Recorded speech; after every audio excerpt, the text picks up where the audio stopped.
Welcome back to Crafting a Meaningful Life. I'm Mary Crafts, and today, I know I say this every time that I have a show for you, but this time, I really mean it this time. The other times we're just playing, but this one is really the one I want you to listen to. Because on this podcast, I have 3 of my closest heart friends. Even though I just met one of them, I can already tell that she's like my bestie. So let's just start with introductions. Me, Mary Crafts, and then... Hi, I'm Jess Gunn. And Jess, what do you do? I'm just grateful to be here Okay. and to be the new bestie. I'll be part of the club. No, I kind of, with all of you, it's just in the same realm of wanting women to realize their strength and their power. And that comes at any age and any position and around the world, because we reach people everywhere. And I just feel like in the stage of life I'm at where I need that little umph from community and from other women of like, you can do these hard things. You're never too late to change. And it starts inside with valuing our own worth. And so I'm excited to talk to you guys because I know we're all kind of on the same page. We are. That's what brought us like instantly together. Mm-hmm. Tiff. Hi, loves. Nice to be with all of you again. Here we are. I'm Tiff, or Tiffany Peterson, and I too just love we are on the same frequency where it's about helping people come home to themselves. And through training and coaching and different modalities, that's the work that we're all about. Wow. Miss Sarah Foley. Hello. Sarah Foley. I go by Vertical Blonde as well. Some people call me that. And I love just guiding people through their story, going from I can't to icon. It's become my life's mission and having a lot of fun with it. So, yes, you are. So this is why this podcast is totally, I'm going to use the word magnificent, because not very often you get 4 of what I consider the top leaders in coaching and lifting and loving in the same room, let alone talking about the same thing, and for one reason only. It's for you. Because we value you as a person, and we invite you into our world today to kind of help us dissect this next piece that we're going to talk about. So the very first thing I'd like to talk about is the title of this podcast, which is Crafting a Meaningful Life. I love the play on words with my name. But aside from that, I probably would have chosen that topic regardless, because it's kind of what we all do. It's what we do to take the next step. As I started this podcast at age, I think I was 64. Oh my gosh. And that's why I have, 360 podcasts because I've been doing this forever. But I thought, well, what do I want to do next? And if I could help people, help women specifically, take that next step. So if you could, each of you just take some time to ponder that and think, if you were to offer a piece of advice to one of my listeners, what would you say? This is the piece that I feel most drawn to tell you about how to craft your meaningful life. I'll go first. I knew you would. Okay. That's why I'm looking this way. I feel like you're coming on me here. Something that changed my life radically was when I realized I was sort of in co-creation with the circumstances around me, that I didn't have to just do it the way I'd always seen it done. Or like for me, I was in an accident many years ago, and there was this story around how I thought I was supposed to journey through life now with a disability. And there was just this storyline. And I think that happens to us a lot. Circumstances come up and now, that's the way I've seen other people do it this way. So now I guess that's what I should do. And I think everything kind of just like opened up when I realized I can do it any way I want.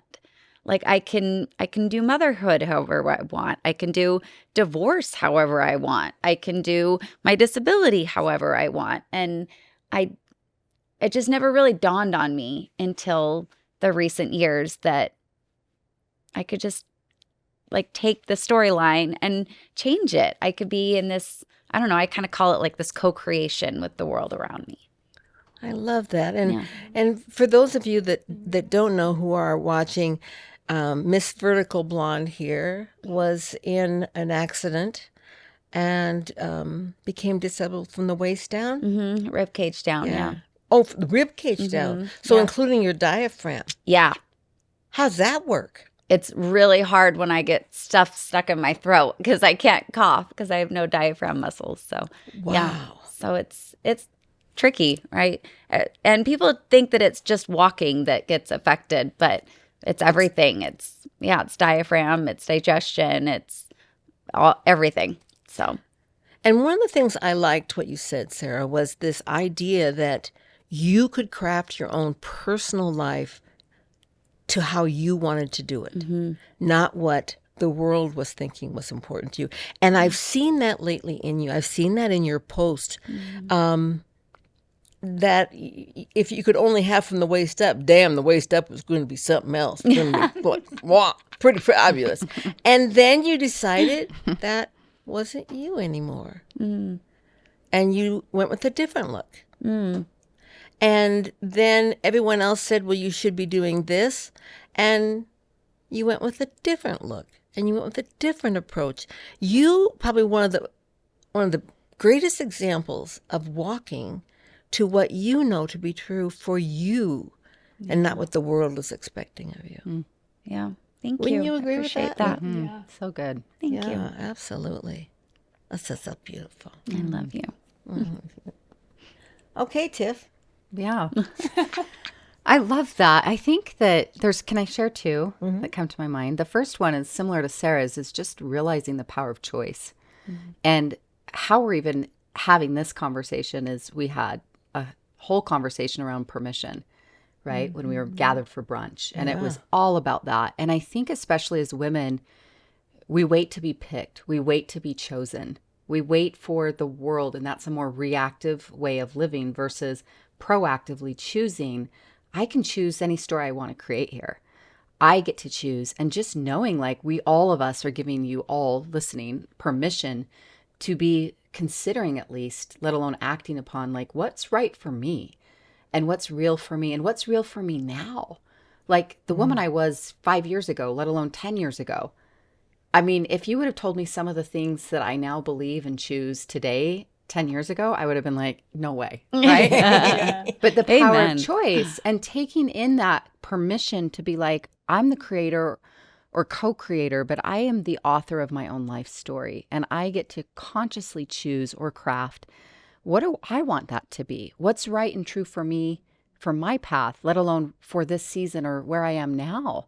Because we are evolving, right? Like I look at some of my crunchy Facebook posts from 10 plus years ago that, pops up in memories. And I was like, oh boy, right? Did we write some of these things? So I'd say the first one is permission. Because when you come from permission, you move into ownership. And that's where you really make things happen in your life is you take ownership to this is who I'm going to be and this is what I'm going to be about and this is what matters to me, from your simple preferences to the big values that you want to be about, right? And so I think coming home to that permission, and then one of my favorite words on the planet, which you guys are not going to be surprised about, and probably one of your favorite words too, is I love the word intention. And it's similar, just other words and costumes we put on the same creative power, where it's like how much intention is about crafting relationships, business, a home. Like what's the intention in your home? What's the intention for this space? What's the intention for this show, right? You clearly have that mapped out. But it's just, I think when we come home to that, when we think about how do I craft a meaningful life, we take first permission and then into ownership. Like I get to drive this bus.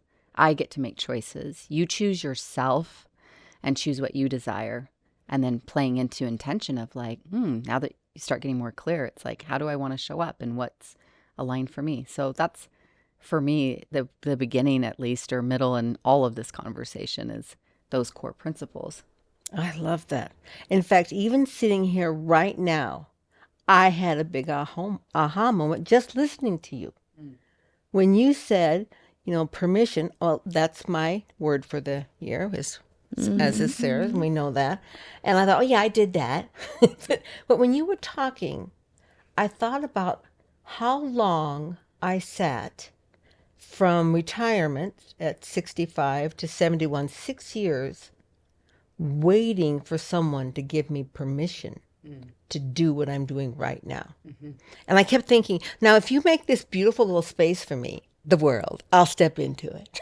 And I was waiting for that. I was waiting for someone to give me permission to make my space for me to step in.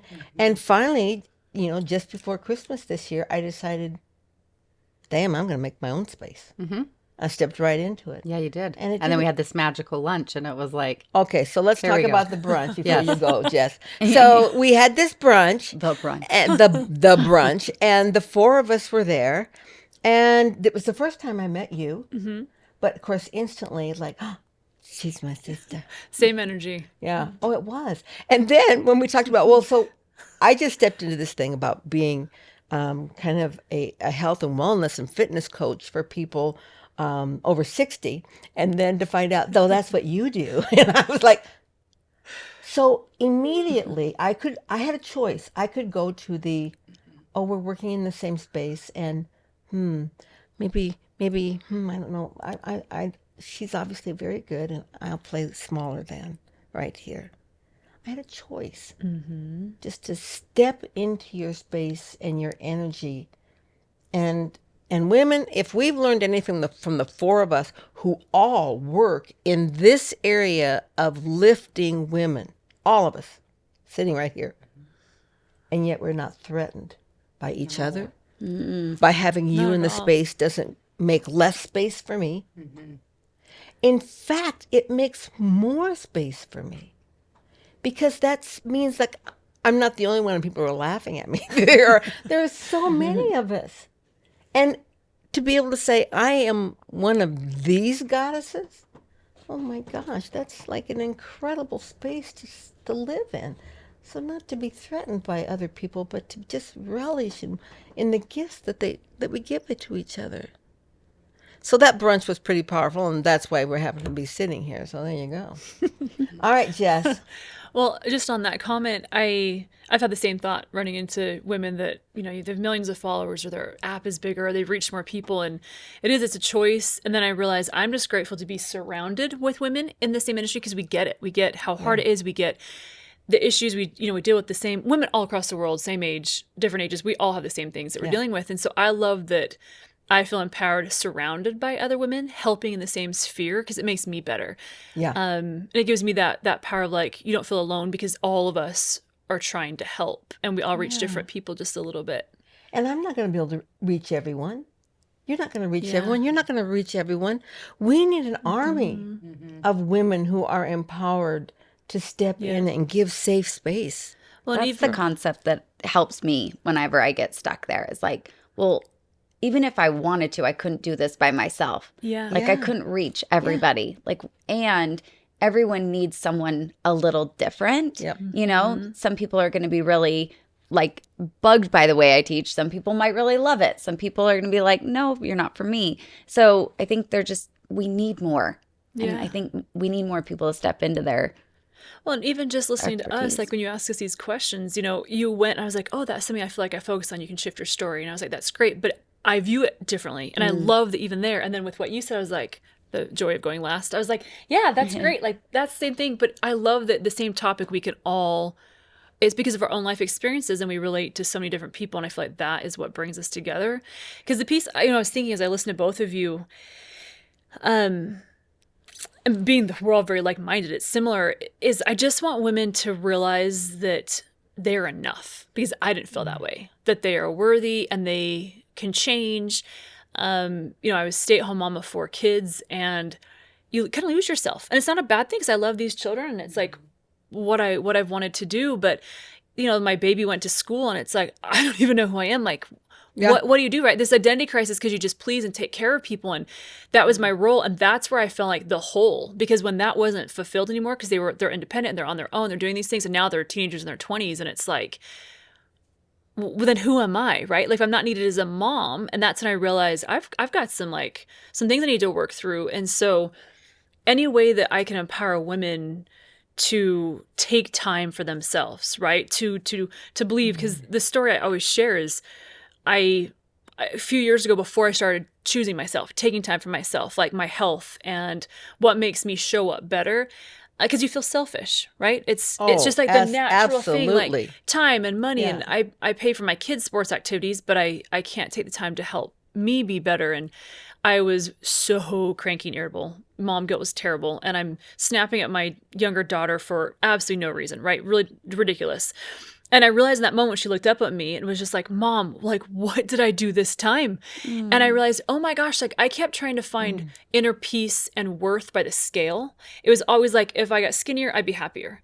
If I weighed less, I'll get back to being happier. That's what I thought it would be. And then look on her face, I realized she's never going to remember how skinny I was. It's not like they're going to be at family reunions and be like, oh my gosh, remember Mom weighed 145 pounds? Like that was awesome, right? She was such a great mom. No one, like, could you guys ever guess my weight? Like, none of us care. But it was what I thought was happiness. And when I looked at her, I was like, she's going to remember how I make her feel. And I was like, in this moment, this is what she's going to remember. Hey, Mom was tired. Mom was yelling, because this is what we talk about. And that terrified me. And I thought, I have to shift like everything, because then it's like, okay, I've got to change myself to be able to, so that she feels better, she feels safe, she feels of value. And then I thought, oh my gosh, like, yes, am I concerned about how I'm talking to her? Absolutely. But how do I talk to myself? Right? And that was the reflections in my own head. I wasn't worthy. I was this. You know, the story, kind of what you said. Absolutely. We tell ourselves these stories and we believe those, and then it then goes to our bodies, and we hate how our bodies look. And you don't like how you look in the mirror and you don't like who you see. And so we've got to start. It's not, the macros. It's not what workout should I do. It's not even necessarily your why. All are important tools, but it's about your worth, not even the why or the workouts. It's starting with that innate value. Yeah. So let's talk about that for just a minute. I think we all agree on this, but we may not. And that'll come out. So, but if you were to look at not just women, but humankind in general, is there a common denominator that is woven between all of us that is like the intuitive piece that we all deal with, that we all are sent here to understand deeper? Is there one thing? And let's narrow it down to women, because we can't really speak for them.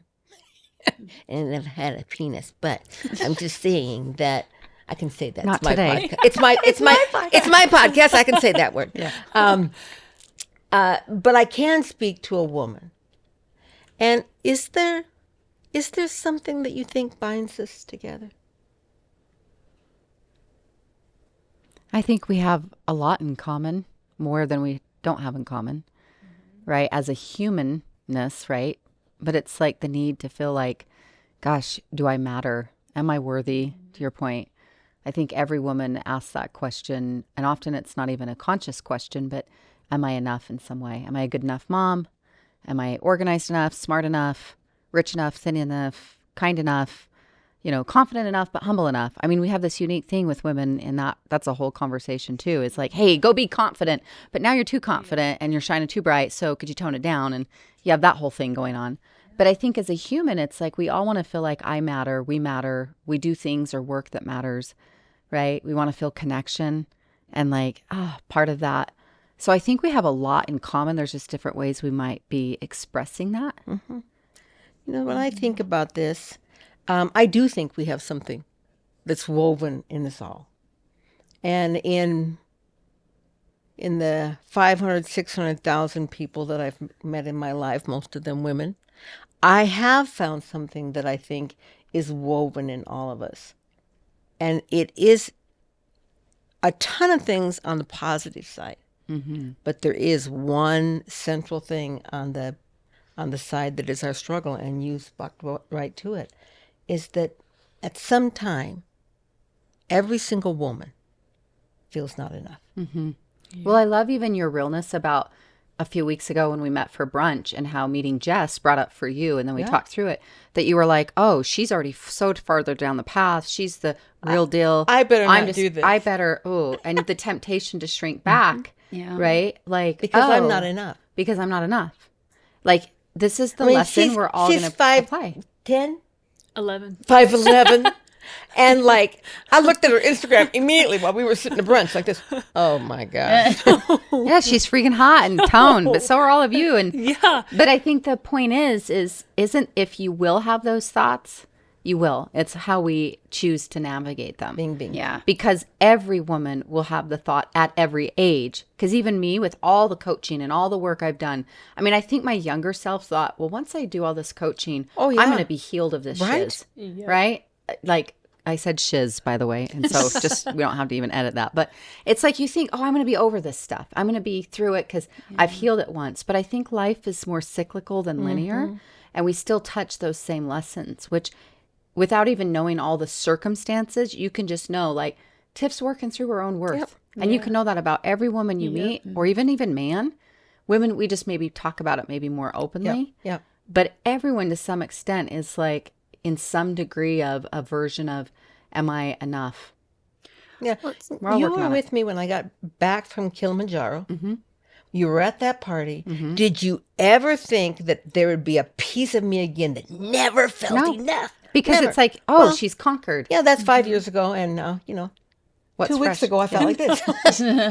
So, but I think it's recognizing it sooner, what it is, rather than going into the dark spot. Well, it's self-awareness, right? Like when it comes up, it's being able to ask ourselves, like, well, what am I going to do with it? And I mean, I think there's also something to be said. I don't know, this works for me anyways, that I noticed there were a couple people doing very similar things than me. And every time I would see their posts maybe come up, it would really rattle me. It would rattle me. But then on the other hand, there were some that were doing similar things that I'd be so inspired and be like, wait a minute, if they can do it, I can do it. Right. And so it's, for me, something that's really helped was I had to go through and I muted the ones that didn't make me feel good. Right. There was just something that like, it wasn't resonating, it wasn't landing, and it was hurting versus helping me along. And then I just turned up the volume on the other ones that were really inspiring me, or, trying to get into different rooms that actually inspired me. But it's okay if we have to mute some of the ones that aren't making us feel good or not, inspired. Yeah. It is okay Yeah. to turn it off rather than just looking at it every day. Yeah. And it just I'm less than. yeah. And Turn it off. You got to face it too, of like, what needs to be addressed so that I don't feel less than, or what is it that's really hurting. But I think it's natural because I had an experience a few years ago. This is probably 10 years ago, with a really good friend. Like, we were best friends. We did everything together. And there were lots of things I loved about her because she was so much better at me than a lot of areas. We just kind of balanced each other out. And she kind of distanced herself. I'm sure as women, we've had that happen. And it's like, what did I do? You overanalyze it. You ask. It's nothing. And I'm like, something's different, right? Finally got out of her. I appreciated her honesty finally.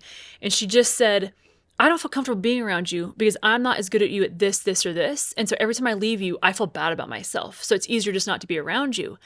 And I was floored because the irony was, and I said to her, do you know why I wanted, like, I chose you out of that whole room to kind of buddy up with and then ask to go to lunch next week? Is because you are phenomenal at all the things I suck at. Everything I suck at. You are so good with your kids. You're like the mom that does the puzzles and the playtime and creativity. I don't do that as much. You have every meal ready and baked bread. And it's like, I'm horrible. I hate all that stuff. Next thing you're going to tell me she made pie. Yes, and desserts, everything. In my mind, she was so good at, like, it was natural and homework and everything. And I was like this chaotic mess running around. And I said, I love that about you, because when I meet people, like, I'm drawn to people that are better than me. And it was such a contrast. And I said, like, so we talked about it for a bit, and she's like, I can't do it. Like, I see what you're saying, but it's too hard to be around. Even though I pointed out all of the things that I literally loved, that she was so much better at me, she couldn't see it. There was like 2 or 3 things that she was like, well, this or this. And like, but those aren't even a big deal. And so it was really eye-opening to me of how we view others. And I don't know why, I've just always gravitated toward people that, because it's a choice, right? We can choice, because there's people I look and I was like, oh, especially in the fitness industry, better looking, better knowledge, skinnier, bigger abs, bigger falling, right? It's very overwhelming. So a couple years when I got in it, it was just like, it's a choice, right? And it was just like, I have to choose to mute. I love how you said that, turn up or down the volume, because it's everywhere. And then with those that I feel like had the same energy and I could grow from, I gravitate to people that are better than me. And so anytime Yeah. I'm in a room, Yeah. like I'm always trying to get in the room and above, all that are better. Like I'd love to speak. And I love that I've got all these women that are amazing at speaking, because that's somewhere I would like to end up. I want to do a podcast. Like, so you surround yourself by people that are empowered and confident and that are good at those things. That lift and build you. Oh, 100%. So I love being the worst or the ugliest or the dumbest or whatever terms, right, out of a whole group, because then that gives me so much growth, and I know I can learn from them. And so if we can choose to, and it's practice. I had to work on that for a while, but every time I walk in a room, it's like, this is amazing. They've all done so many things. Like there's so much I can learn from, and then hopefully give back. Yeah. Yeah. I just so many great thoughts from all of you on that.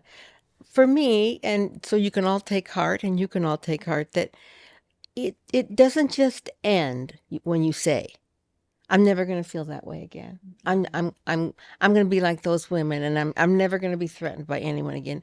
It circles back, it spirals back, and now I catch it much quicker. And I was catching it. I liked that I was catching it. And then either moving past that or making a conscious decision. But there's something, and I'm trying to put my finger on, but there's something recently that's happened that's different to me. And it's like when I see people now, for the first time in my life, I'm not going first to the I'm less than spot. And I think it's because I'm seeing them differently, which has then allowed me to be more comfortable. And just as you look at them, if you can take a breath to look past the facade, into your eyes, see your intent, and to see that you're just in the same place as me, and we're walking together. And you have no intent to hurt me. I don't need to be afraid. And in fact, I can provide safe space for you. And just this shift in me of wanting to provide this space for everyone to step into. That ripple effect, I'm never going to touch everyone.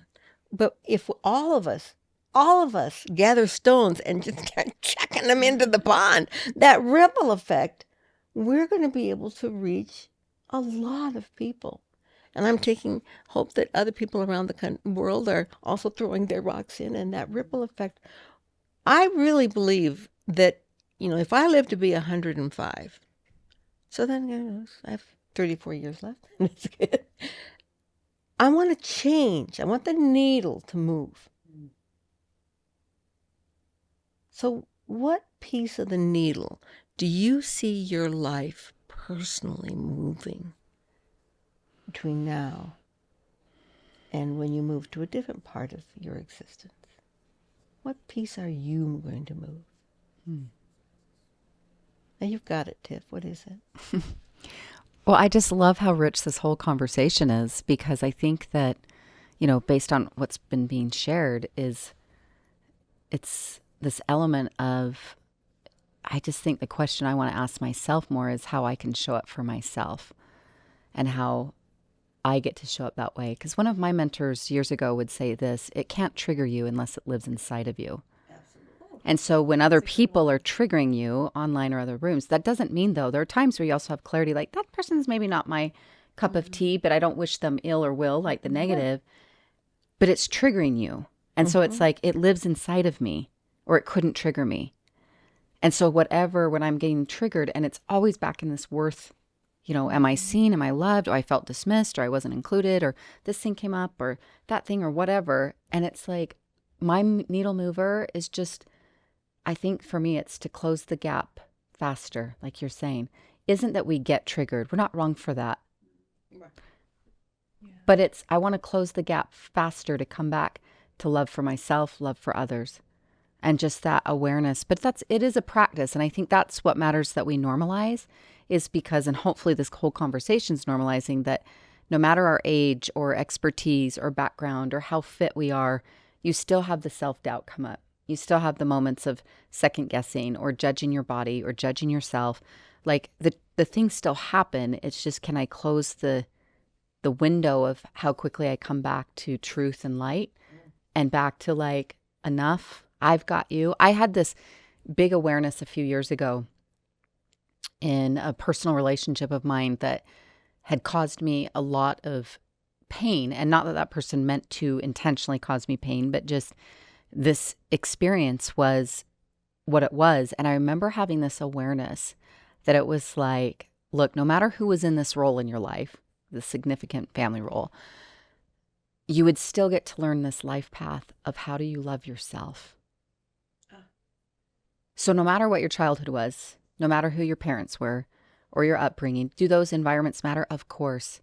Or your friend or your husband or ex-husband or ex-friend, best friend, whatever. It's like, but in my case, this was a family member, a parent in my life where I just was like back and forth, and I was like, all right, finally, and I surrendered to it. I'm like, what's this here to teach me? And it's like, well, to love yourself. But then the bigger clarity was, no matter who was going to be in these positions, you'd still get to learn this lesson. Because sometimes we think, well, if that person just had been different, or if that whole group of people would be different, then I'll be happy. And it's just BS. Is you're still going to get to learn how to show up for yourself. So again, my needle mover, because this is still fresh work, guys. Like, I'll just be so transparent that that's still the fresh work at times of like, when your feelings and your things and da-da-da. And it's like, I've got you. I see you. I show up for you. What's true about you and what's true for them too. But it's to close the loop faster versus thinking you're going to ever be over it fully. Now, some things don't have the same snag on me as they used to. You can progress certain things, just like you can build certain muscle mass and muscle memory physically. We can do that emotionally. But I think expecting that you'll never, ever be triggered again or feel the not enough or am I loved, am I wanted, included, belonging needs, they're going to keep coming up for all of us. The synapse gets faster in the brain. Yeah, that. Instead of like staying stuck in that spot for like a day. Or I can remember when I stayed there for a week. You know, I'm not a depressive person, but sometimes it would lag on me. But now I can process through that pretty quick. What's your needle? Well, what piece are you moving before your time as this influencer ends? Well, the thing that came to mind, there's, I think it's become probably my very favorite word. It's a Hawaiian word, and it's kuleana. And our kuleana is our responsibility on this earth to be, basically to fulfill our greatest potential, right? It's for me to be my greatest potential. But the caveat to this word is that you have to do it for your own benefit first, and then that's able to trickle over to others and then the world. So like, I can't teach anything to anybody else that I'm not actively living the results of, that I've learned it. Yeah. Right. And so I think so often people want to go out and they want to change the world, but they're not doing anything to make those changes inside of them. And so when I think about my kuleana, like, it puts me in check a lot of like, you know, am I giving advice that I'm not giving to myself? Am I trying to, because we all know those people where we're like, dude, you don't even believe what's coming out of your mouth right now. And so, and then they lose credibility. We lose respect for them. And then it doesn't have any weight to it. And so it just helps me to really keep me in check. And I do this a lot as a mom, where it's like, I can only be a great mom if I'm being great to myself. I can only teach him what I am actively living myself. I can't teach him any lessons unless I'm living them. So I love kuleana. I love asking myself, what is my kuleana? I know that I'm leaning into it. I know that I'm using my talents for good. I know that I'm using my lessons for a bigger purpose. But at the end of the day, like, I had to go through and, you know, kind of to what you were saying there, Tiff, it's like, I got to learn it all for myself first. And only then can it ripple over to other people. Yeah. Only then can I actually have any kind of chance to change the world. Okay. I love That's that. powerful. Wow, It right? really is. I love that word. I just think it's beautiful. Feels like alignment, you know? And that it's our God-given responsibility to do it. And you know when that just slips into alignment and there's just peace. What are you changing? How are you going to move the needle? I think it's helping women. We need to give ourselves grace. You know, and it's like what you said just a second ago is situations change us. You know, we can be on the top of the world and confident and feeling like, hey, I've got this and I can walk in a room and be okay. And then you have things that happen and you're like, I'm not okay today. And I feel like going back to permission, we don't give ourselves enough permission to say, like, I'm not okay today. But that's okay. And it's not going to be forever. But like, the all or nothing, the perfectionist, right? I get that from clients all the time. I've struggled with it, and it's just living up to the bar we give ourselves, not even comparing ourselves to anybody else, just my own idea of what I should be able to do and where I should be. I should be farther along, you know, all of these things that go through your head, and just give yourself grace that certain times of life you're going to only be able to do so much. And going through divorce, like we've mentioned, it's just like that derailed me. And I felt super confident. Things were going great and happy. And I'm bawling in the car every other day, going back and forth to the gym. You know, it's just like those things happen. And I have to give myself grace that nothing's going to flourish the same until I'm okay inside, which goes back to like literally everything you guys are saying and finding that inner peace. I love how you say coming home to you. And because I had to find that again. You know, I'm now single and it's like single mom, and it's, I had to give myself grace to say I'm not going to be able to do as much. I won't accomplish as much. I might not even show up as good of a mom, right? All the things. I can't show up as much. But you do the best that you can every day, and just give yourself grace with what you can't do. So powerful. I hope you guys are loving this as much as I am. You know, if I think about one thing that I'm going to move the needle for,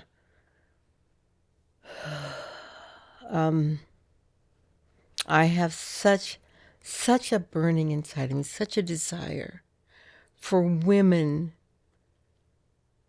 to walk the path I've walked, to see themselves as they truly are. If I can give that gift to the world, and of course I can only give it as fast as I see it and I gain it, but I know all of us speak on stage, and afterwards you can all relate when I say this. Afterwards, when people come up and they're like, "Oh, you were so wonderful. I wish I was like you. I just hope so." And you're just, and I love this part. And they do this kind of gushy thing, and like, you know, we're like, man. But I have found that's my moment. That's my moment to step into how I'm moving the needle. When they're right there in front of me, one-on-one, and they're saying that about me, and I can take a hold of their shoulders and look them in the eye and pull them and say, did you know that the only reason you see it in me is because it lives in you? If it wasn't already in you, you wouldn't see it in me. And of course, what you suggested, Tiff, the opposite is true. If people only see me as, the show-off narcissist, well, that's because that's what's inside of them. You know what I mean? It's not like that I am something, you know, horrible. It's that they see me through their lens. And they see, you know, self stuck on herself, love to be in front of people, blah, blah. Like, oh, I'm sorry that that's inside of you. And is there any piece that's good in me that you can see? Because then that's the piece you can grow on. And that's the piece that you can live for. And I may never speak on a stage of 20,000, but I'm okay with that. Because that one-on-one moment where they look me in the eye and they know it, that what I'm saying is true. It's powerful. So That's good. how I'm moving the needle one at a time. Well, ladies, fabulous women of my heart, our time is up. I knew it was That's going like to go so by fast. And like way that too was like fast. 3-second long podcast, by the Oh way. my gosh, it's been long. Because there's so much richness There's so much here. to talk. Okay, so if it's okay with you guys, I would love to have them back. And let's do this again because we like, here's the depth of what they have all the way to the center of the earth. And what we scratched was like, ding. And I just need you to come back and to spend time with me again and let me learn from you. Done. Yes, I knew yes. it. Thank I you think for bringing I us called all it in together. the beginning. There would be a part 2. I'm just going to 4, say I 5. did call that before we The started. sequel. So if you got anything from this is what it is. And if you heard this, what we're saying is we see you. We see you like we see us. We see us together in one. And we believe in you. Sometimes we lose faith in ourselves, but we come right back to it, just like we come back to you. And until next week, be about crafting your meaningful life. Namaste. Crafting a Meaningful Life.